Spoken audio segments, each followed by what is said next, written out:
Hello ka big mates. Ito po ang sinusunod ko na programa pagdating po sa fattening. Simula po day 5 hanggang day 150. Aabutin po ng 5 months mula pagkapanganak.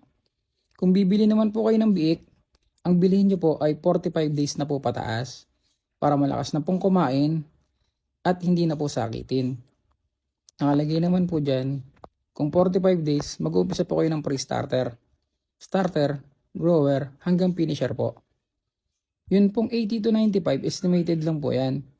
Nasa sa inyo na po kung paano nyo po siya palalakihin pa sa 95 kilos. Alagaan nyo lang po ng vitamins at pagpurga para maging maganda po ang kalalabasan ng ating mga baboy. Mas maganda po kung aabot ng 100 plus. Yun lang po. Maraming salamat po.